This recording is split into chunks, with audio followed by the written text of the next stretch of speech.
నా పేరు లీలాకుమారి ఏలూరి. కొమెర అంకారావు గారు 5 కోట్ల మొక్కలు నాటాలి అన్న లక్ష్యంతో ఇచ్చిన పిలుపుని విని మేమందరం one earth one life rose society of Andhra Pradesh Vijayawada సభ్యులందరం కలిసి ఒక బృందంగా ఏర్పడి ఈరోజు ఇక్కడికి రావటం జరిగింది. ఈ వనయాత్రలో పాల్గొన్నాము. నిజం చెప్పాలి అంటే ఇంత దూరం మేము ప్రయాణం చేయగలమా అనే ఒక సంశయంతో వచ్చాము. 1-2 కిలోమీటర్లు నడిచి వెనక్కి వెళ్ళిపోదాము అంటే 4 కిలోమీటర్ల వరకే మా స్టామినా ఉంది అని నాకున్న నమ్మకం నా మీద. కానీ ఈరోజు ఆయన ఒక్కొక్క మొక్కని గురించి పరిచయం చేస్తూ అడవిలో ప్రయాణం అనేది ఇంతకుముందు ఎప్పుడు మేము చేసలేము కాబట్టి ఎప్పుడో చిన్నప్పుడు వెళ్ళాము ఒకసారి, అంతేగాని ఈ మధ్య కాలంలో ఎప్పుడు వెళ్ళలేదు. దాన్ని 4 కిలోమీటర్లు అనుకున్న దాన్ని 8 కిలోమీటర్లు మేము వాక్ చేయగలిగాము. ఈ ప్రయాణంలో చాలా ఔషధ మొక్కల గురించి కూడా తెలుసుకున్నాము.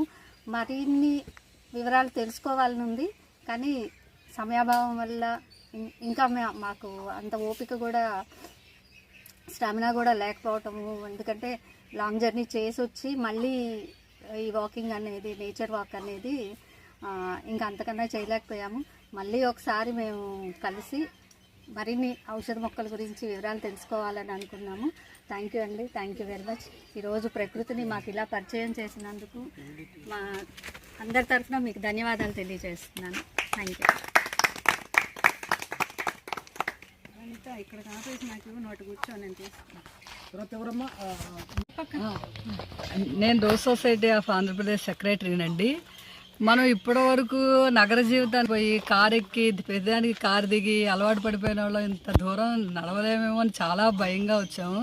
కానీ అంకారావు గారు మోటివేట్ చేసి మీరు ప్రకృతిలోకి వెళ్తే అన్నీ మర్చిపోతారు, మీరు చేయగలుగుతారు, మీరు రండి, మీరు రాకపోతే వెనక్కి నేనే తీసుకొచ్చి మిమ్మల్ని వెనక్కి దింపుతానన్నారు. ఇదే ఫస్ట్ నుండి నేను ఇలా రావటం, నా అనుభవం అసలు మాటలతో చెప్పలేను, చెప్పడానికి కూడా కుదరట్లేదు.